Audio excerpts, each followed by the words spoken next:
우리의 삶에 있어서 기회는 참으로 중요합니다.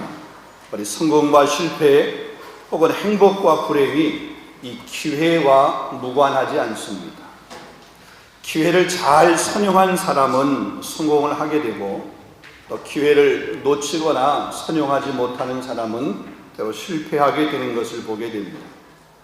기회를 잘 활용한 사람은 복을 받게 되고, 또 그렇지 못한 사람은 때로 이를 갈며 슬피우는 처절한 실패의 삶을 살아가게 되는 것을 보게 됩니다. 구원받을 기회를 잘 잡은 사람은 천국 백성으로 살아가게 되지만, 이 구원의 기회, 구원받을 그 기회를 놓친 사람은 영원한 지옥 평거를 면할 수 없는 그런 지옥 백성으로 떨어지게 됩니다. 기회, 그래서 이 기회라고 하는 것이 참으로 중요합니다. 용기 있는 자가 미인을 취한다라고 하는 그런 말이 있습니다. 이 말은 힘내고 용기를 가지라 이런 의미가 아니라 도전해서 기회를 획득하라 라고 하는 그런 의미에서 이런 말이 사용되기도 합니다. 여러분, 고린도후서 6장 2절에 보게 되면 보라 지금은 은혜 받을 만한 때요 보라 지금은 구원의 날이로다. 성경에도 보면 때에 관한 그런 말씀들이, 기회 혹은 시기에 관한 그런 말씀들이 참 많이 있는 것을 보게 됩니다. 특별히 오늘 본문의 말씀 안에서는 회개의 기회, 회개의 때, 혹은 열매 맺을 기회, 혹은 열매 맺을 때를 놓치지 말아야 할 것을 말씀하고 있습니다. 그래서 저는 오늘 이 두 가지에 관해서 함께 생각을 해보면서 우리 인생에 있어서 중요한 이 기회, 이 때를 놓치지 않고 그 기회를 붙들 수 있는 저와 여러분, 우리 교회가 될 수 있기를 원합니다. 자, 첫 번째로 보면 회개의 기회를 놓치지 말아야 됩니다. 자, 본문에서 이 회개에 관한 그런 말씀을 하는데, 여기에 배경이 되는 두 가지의 큰 사건이 있습니다. 첫 번째 사건은 갈릴리 사람들이 제사를 드릴 때 이 빌라도의 군사들이 이 갈릴리 사람들을 잔인하게 죽이고 그들의 피를 자신들의 제물에 섞어서 제사하는 그런 사건이 있었습니다. 자, 본문 1절 말씀을 보게 되면 그때 마침 두어 사람이 와서 빌라도가 어떤 갈릴리 사람들의 피를 그들의 제물에 섞은 일로 예수께 아뢰니 그랬습니다. 여기서 그때라고 하는 말이 있습니다. 본문 바로 앞장 누가복음 12장 54절로부터 해서 마지막 59절까지 해서 예수님께서 시대의 징조를 말씀하시면서 심판의 때가 이르기 전에 철저하게 회개를 통해서 하나님과 화목할 것을 말씀하셨습니다. 자, 이런 말씀을 하고 난 그때입니다. 자, 그때 두어 사람이 왔습니다. 이들이 어떤 사람인지 성경 안에서는 정확하게 기록되어 있지 않지만, 그러나 두어 사람이 와서 예수님에게 성전에서 제사를 드릴 때 빌라도의 군대가 갈릴리 사람을 죽였다, 이런 엄청난 살인사건, 또 많은 사람이 죽임을 당하는 그런 일이 일어났다, 이 이야기를 이야기합니다. 자, 그때 당시 유대 사회는 로마의 통치 아래 있었습니다. 그러니까 로마의 통치 아래 있었던 유다의 백성들이 뭐냐면 독립을 하고 싶은 그런 열망들이 있었어요. 그러니까 그 독립을 또 이렇게 운동하는 사람들이 있었습니다. 소위 말해서 열심당원들입니다. 이들이 유대 최대의 절기인 유월절에 모이게 되면 이 독립을 주장하던 이런 사람들이 때로 크고 작은 시위들도 있었습니다. 종종 반란이 있었던 거죠. 그래서 이것을 막기 위해서 로마의 군인들이 무력으로 이 유대인들을 진압하는 과정 가운데 유월절을 지키기 위해서 온 사람들이 무고하게 희생을 당하는 일들이 있었다는, 이 열심당원들만 희생당하는 것이 아니라 무고하게 그 유월절을 지키기 위해서 온 사람들까지, 지금 저 러시아하고 우크라이나하고 이렇게 전쟁을 하잖아요. 그 포탄을 쏘고 로켓을 쏘고 총을 쏘고 이러는 것들이 그냥 전쟁을 서로 하고 있는 그 총을 든 사람에게만 포탄이 떨어지는 것이 아니라 때로 건물에도, 때로 이곳에도 떨어져서 무고한 시민들이 희생을 당하는, 죽는 것과 마찬가지의 그런 죽임의 사건들이 있었다는 거죠. 그래서 역사학자인 유세푸스의 그 기록에 의해 보면 6월절이면 보통 한 3,000명 정도도 죽임을 당하는 그런 끔찍한 사건들, 살인 사건들이 있었다는 겁니다.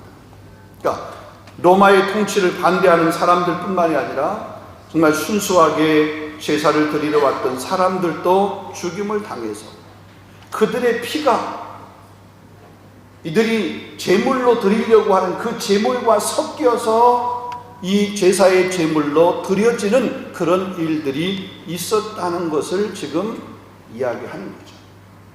많은 사람들이 죽임을 당했다. 자, 이게 첫 번째 사건입니다. 그리고 두 번째 사건은 뭐냐면 실로암 망대를 보수하다가 그 망대가 무너져서 18명이 사망한 사건입니다. 여기도 역시 사람이 죽은 것입니다. 보면 4절을 보겠습니다. 또 실로암에서 망대가 무너져 치여 죽은 18명의 사람이 예루살렘에 거한 다른 사람보다 죄가 더 있는 줄 아느냐. 실로암 망대, 예루살렘 성 남동쪽에 위치한 그 실로암 연못가에 있는 그 성벽에 세워져 있는 망대, 탑입니다. 탑. 그 밑에는 기혼으로부터 예루살렘으로 공급되는 그런 수로 물을 저장하는 곳이 있었습니다. 이 빌라도가 예루살렘의 물 공급을 개선하기 위해서 그 수로를 공사하는 일을 하게 됩니다. 근데 그 공사를 하다가 그 탑, 망대가 무너져서 무려 18명의 사람들이, 인부들이 죽임을 당한 거죠. 그러니까 건물이 무너져서 그 건물 더미에 무너지는 그것에 사람들이 지금 깔려서 죽은 그런 사건이 일어나게 됩니다. 자, 둘 다 죽음을 당한 사건입니다. 엄청나고 끔찍한 사건, 이것을 보면서 죽음에 대한 이해가 남달랐던 그런 모습을 보게 됩니다. 그래서 당시의 사람들은 이렇게 많은 사람들이 죽임을 당하게 되면 죽었는데 그 죽은 이유가, 그 죽은 사람들은 하나님 앞에 지은 죄들이 많아서 그래서 저들이 죽은 것이다. 그러니까 이렇게 생각을 했다는 거죠.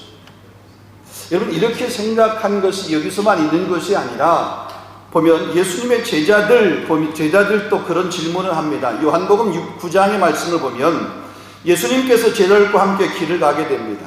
그런데 그 길을 가다가 날 때부터 맹인된, 날 때부터 앞을 보지 못하는 그런 사람을 만나게 되었습니다.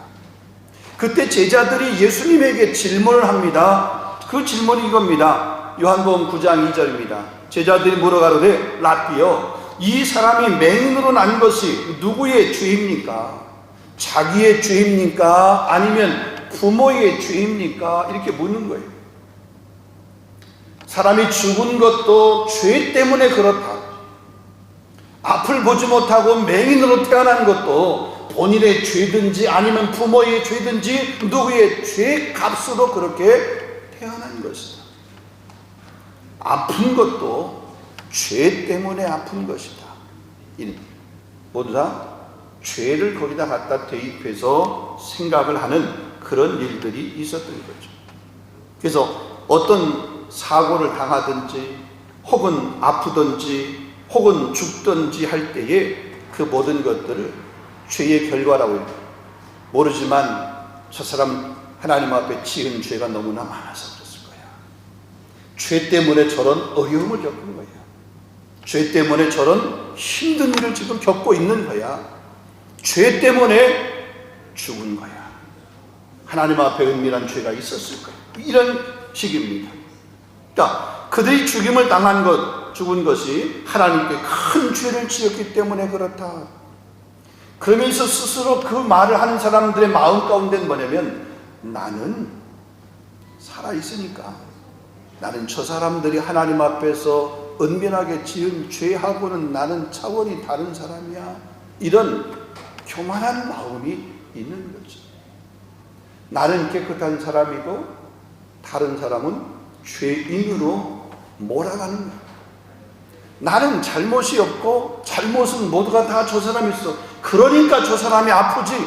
그러니까 저 사람이 힘들지. 그러니까 저 사람이 하는 일이 안 되지. 이런 거죠.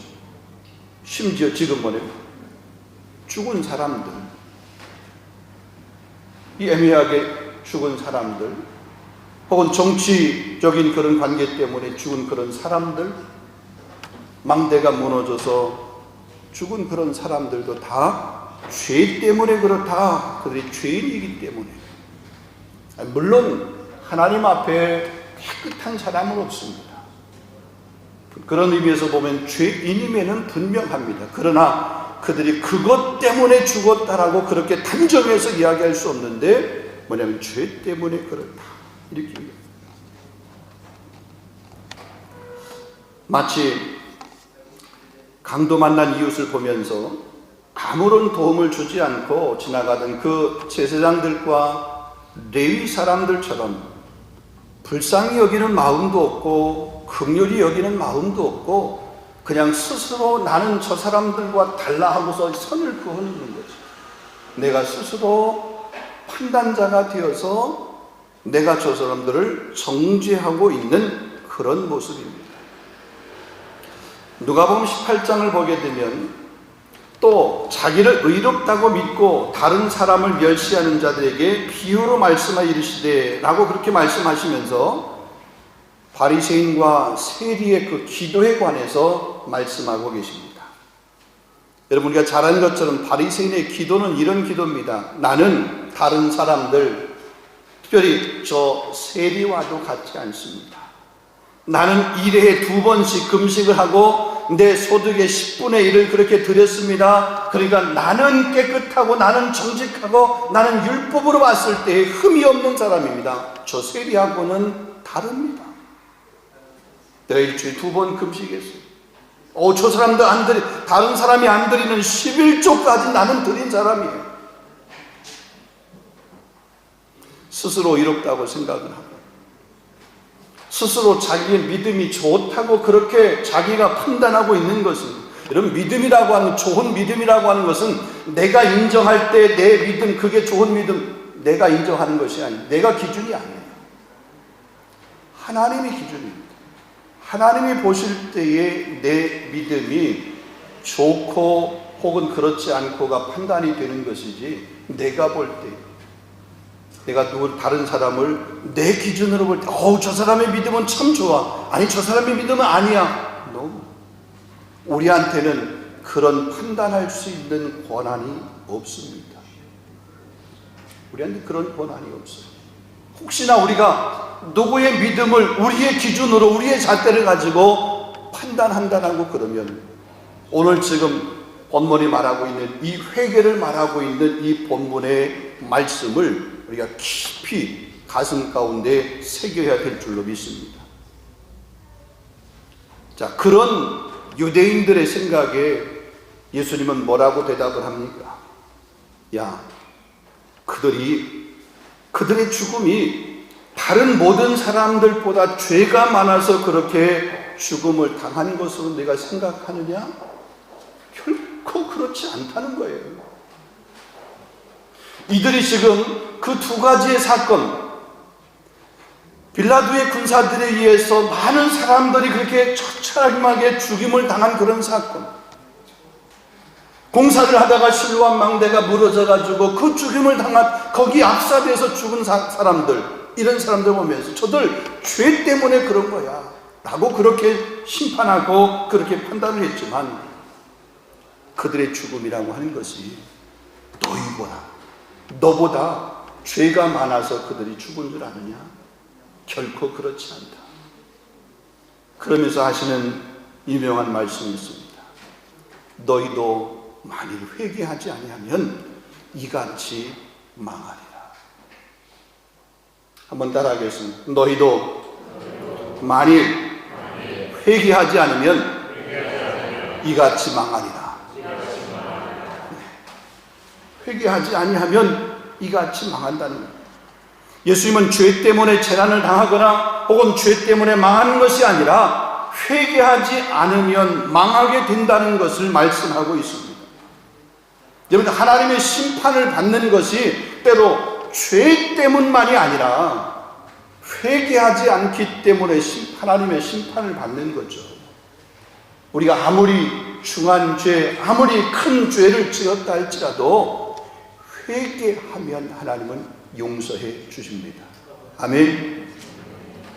그래서 너희 죄가 주홍 같을지라도, 너희 죄가 진홍같이 붉을지라도 양털과 같이 희게 되며 흰눈과 같이 깨끗하게 될 것이다 말씀하셨어요.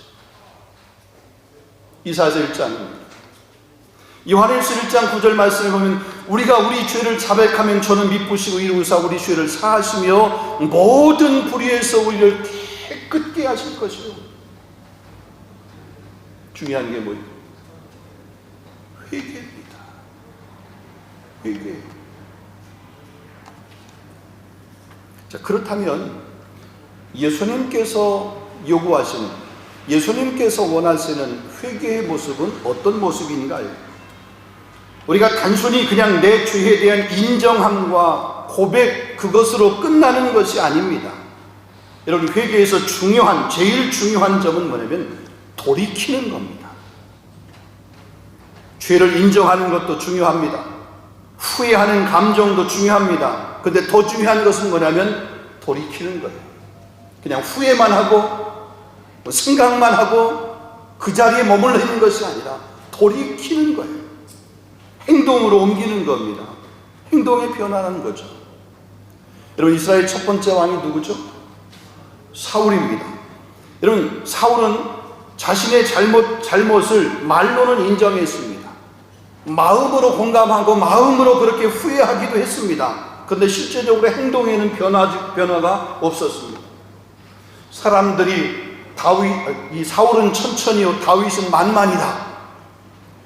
자기를 높이는 것보다는 다윗을 높이는 모습에 이 사울이 뭐냐면 시기함이 들었습니다. 그래서 다윗을 죽이려고 그럽니다. 다윗을 쫓아다닙니다. 다윗을 죽일 수 없었습니다. 반대로 다윗이 사울을 죽일 수 있는 기회는 여러 번 있었습니다. 그런데 다윗은 그 사울을 죽이지 않아서 기회가 있었는데 사울은 그 기회를 잡지 못해서 계속 쫓아다녔고 못 잡았어요. 그 기회가 없었어요. 근데 다윗에게는 죽일 수 있는 기회가 있었습니다. 눈앞에 바로. 근데 다윗은 기름 부음 받은 자를 내가 죽일 수 없다 생각을 하고 칼을 들지 않았습니다. 옷깃만 살짝 이렇게 베었습니다.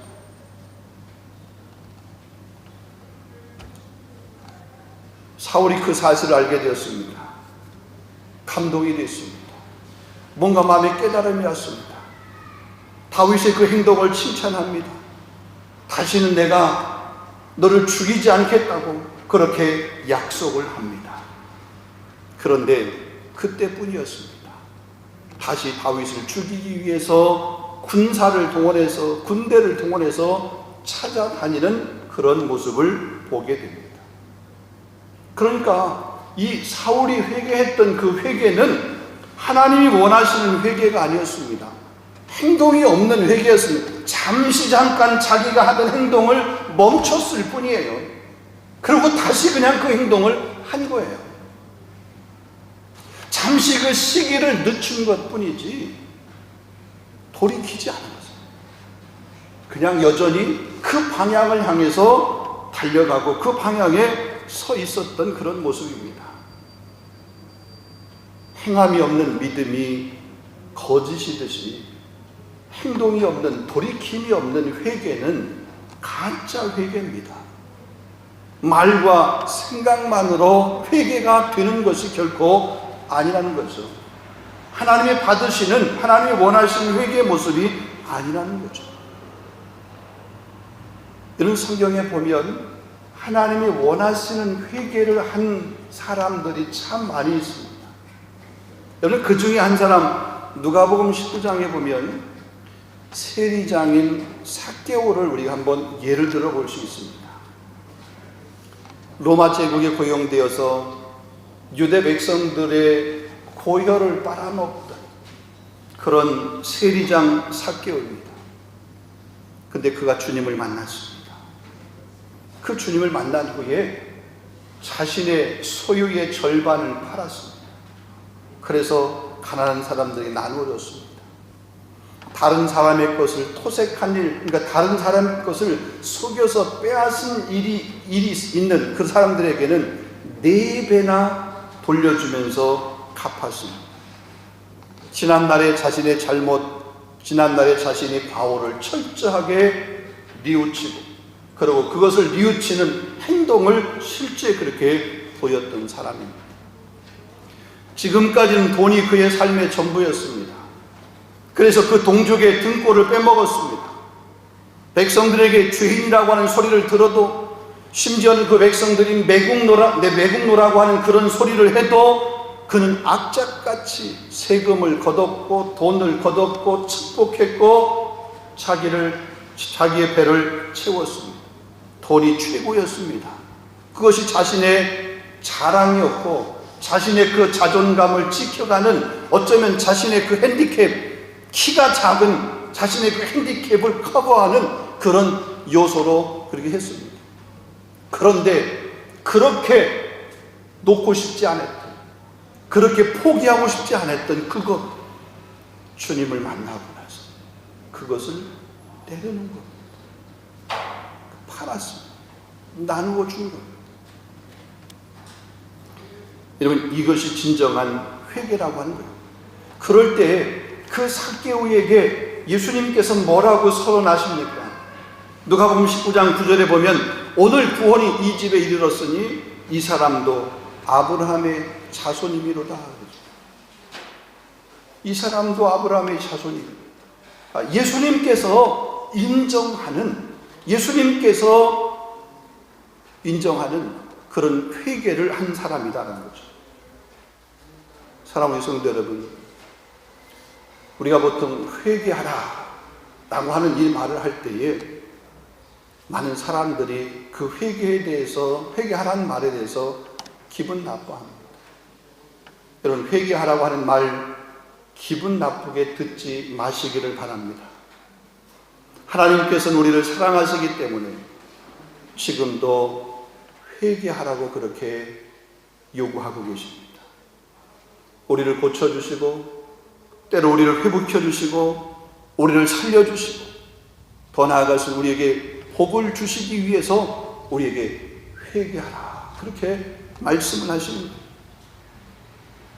혹시라도 우리의 삶이 집을 나간 둘째 아들처럼 그렇게 아버지의 집을 떠나서, 혹은 아버지의 그 마음을 떠나서, 아버지의 그 품을 떠나서, 아버지께서, 하나님께서 원하시는 그런 삶의 영역을 떠나서 둘째 아들처럼 방황하고 있다라고 그러면, 더 늦기 전에 그 아버지의 마음을 느끼시고 그 아버지의 품으로 돌아올 수 있기를 주님의 이름으로 축원합니다.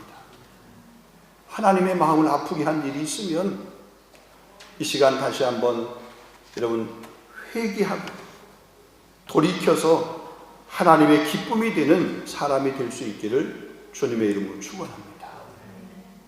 자, 두 번째입니다.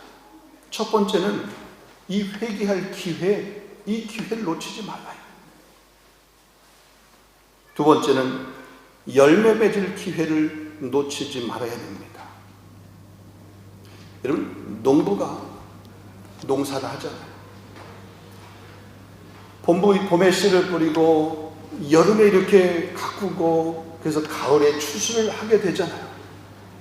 여러분, 농부에게 있어서 그 추수해야 될 그 추수의 그 시기를 놓치게 되면 봄부터 씨를 뿌리고 여름에 그렇게 고생하면서 가꾸었던 그 열매가 하루아침에 날아가 버리는 거예요. 열매 맺을 기회 놓치면 안 된다는 거예요. 성경은 회개와 더불어 그 회개에 합당한 열매를 맺으라 이렇게 말씀을 하고 있습니다. 여러분 마태복음 3장에 보게 되면 세례 요한이 자신에게 세례를 받으러 온 사람들에게 회개하라 천국이 확보하느니라 회개를 선포했습니다. 그러고 나서 곧 이어서 그렇게 말합니다. 그러므로 회개에 합당한 열매를 맺으라.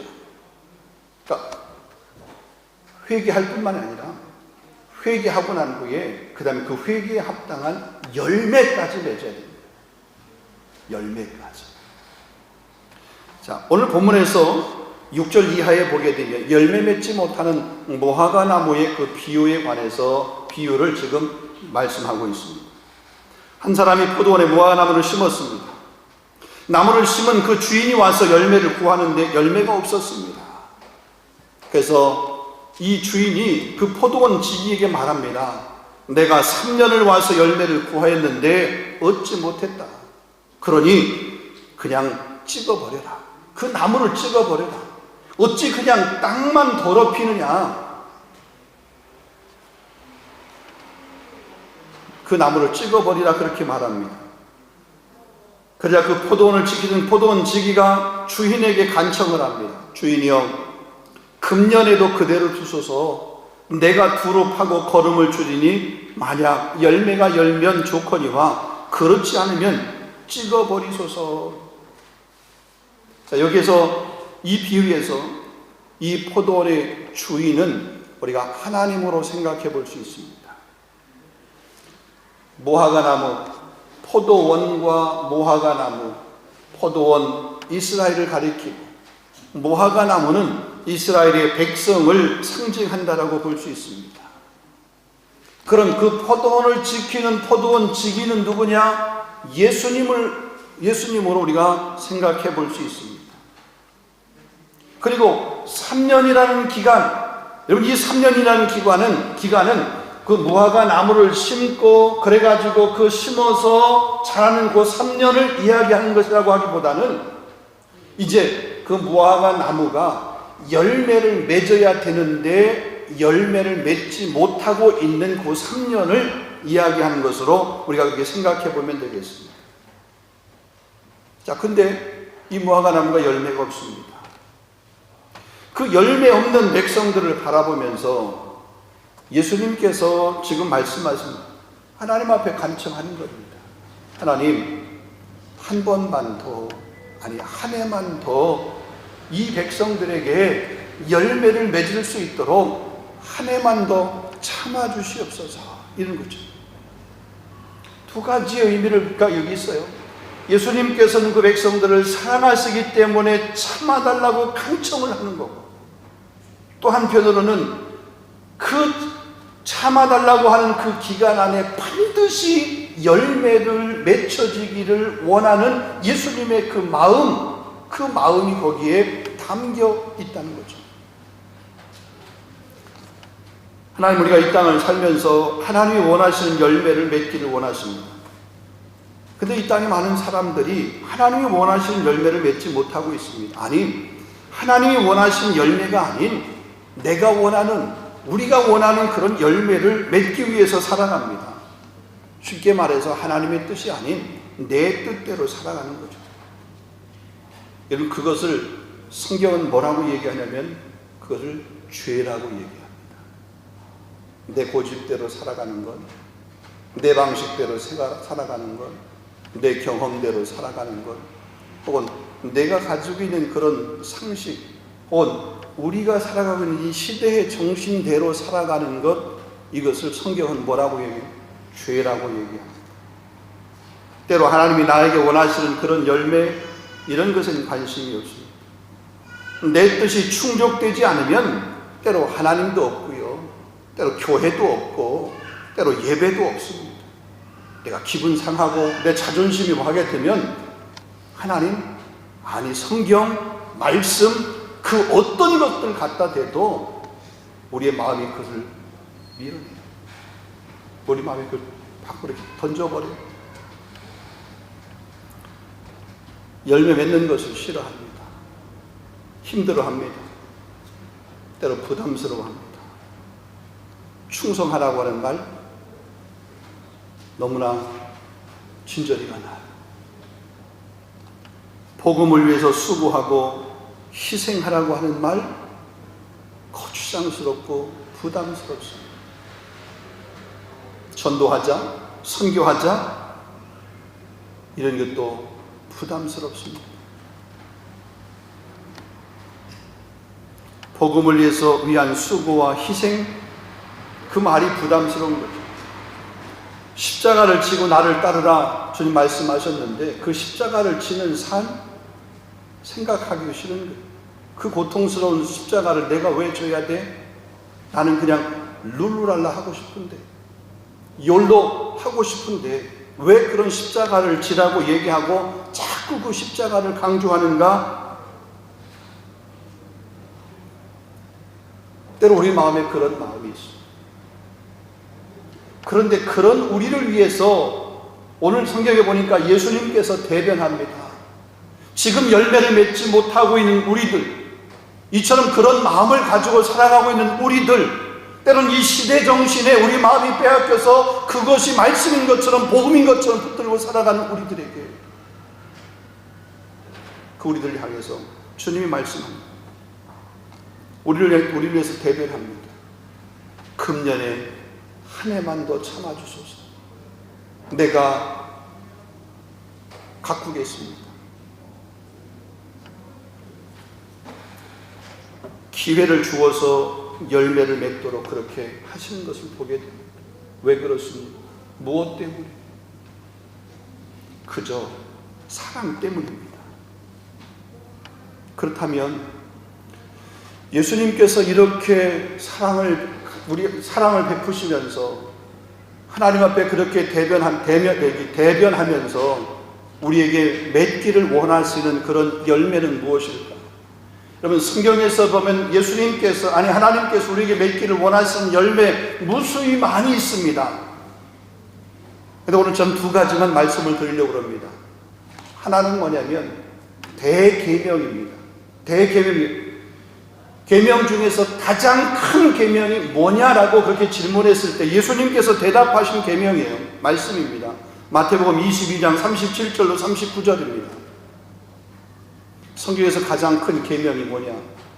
대계명이 뭐냐? 내 마음을 다하고 목숨을 다하고 뜻을 다하여 주 너희 하나님을 사랑하였으니 이것이 크고 첫째 되는 계명이요 둘째도 그와 같으니 내 이웃을 내 몸과 같이 사랑하라. 여러분, 이 열매를 하나님이 우리에게 요구하십니다. 하나님 사랑, 이웃 사랑입니다. 하나님 사랑, 형제 사랑입니다. 그리고 또 다른 하나는 전도와 선교의 열매입니다. 대무임령이라고 얘기합니다. 마태복음 28장 맨 마지막 구절에 있는 말씀입니다. 19절, 20절 말씀.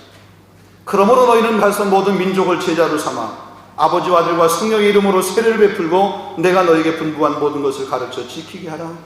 볼지어다 내가 세상 끝날까지 너희와 항상 함께 있으리라. 우리가 완수해야 될 선교적 명령을 말씀하고 있는 거죠.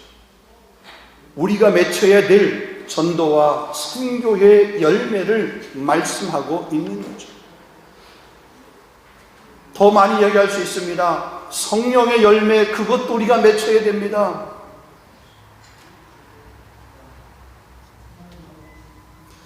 말씀 맺으려고 합니다. 사랑하는 성도 여러분, 기회 항상 있는 것이 아닙니다. 기회를 놓치지 말아야 됩니다. 하나님 우리에게 오늘도 기회를 주셨습니다. 열매를 맺어야 할 그런 기회를 주셨습니다. 우리 자신을 돌아보면서 회개해야 될 그런 기회를 주셨습니다. 열매를 맺기를 원하시는데 우리의 삶에 주님이 원하시는 그런 열매를 맺지 못했습니다. 그렇다면 그분이 찍어버려야 되는데 그렇지 아니하시고 한 번 더 기회를 주십니다. 금년만 한 해만 더 참아달라고 그렇게 간청하고 계시는 주님의 그 사랑이 있기 때문에 오늘 저와 여러분이 호흡하고 있는 거예요. 그런데 이 기회가 영원할 거라고 그렇게 생각하지 마십시오. 어쩌면 그 기회가 이번이 마지막일 수 있습니다. 이 기회의 때를 놓치지 말고 주님이 기뻐하시는 그런 회개의 열매, 믿음의 아름다운 열매, 성령의 열매, 이 열매들을 풍성하게 맺힐 수 있는 저와 여러분, 우리 교회 모든 권속들이 될 수 있기를 주님의 이름으로 축원합니다. 기도하겠습니다. 거룩하신 하나님, 사순절 세 번째 이 귀하고 복된 주일에 우리의 귀한 은혜의 말씀을 주시니 진심으로 감사합니다. 우리에게 주어진 이 기회에 허비해서 낭비해서 기회를 잃어버리는 자가 아니라 하나님이 허락하신 이 귀한 기회 잘 붙잡고 선용해서 하나님이 기뻐하시는 귀한 일꾼으로 설 수 있도록 하나님을 영화롭게 하는 믿음의 사람으로 그렇게 쓰임 받을 수 있도록 하나님 인도하여 주시옵소서. 나를 충성되이 여겨 교회의 귀한 직분도 맡겨주셨고 또 그리스도인이라고 하는 거룩한 직분도 주셨고 그래서 믿지 않는 사람들에게 그리스도의 본을 보이라고 하시는 그런 사명도 우리에게 주셨는데 하나님 이 받은 바 직분 사명 잘 감당할 수 있는 그래서 주님 앞에 칭찬받을 수 있는 우리 삼일장로교회의 모든 성도들이 될 수 있도록 인도하여 주시옵소서. 특별히 오늘 경건하게 온 마음으로 예배하는 사람 우리 모든 권속들 가운데 이런 믿음의 아름다운 결단 또 그 결단들이 행동과 삶으로 옮겨질 수 있는 그런 은혜를 허락하여 주시옵소서. 예수 그리스도의 이름으로 감사하며 기도하옵나이다. 아멘.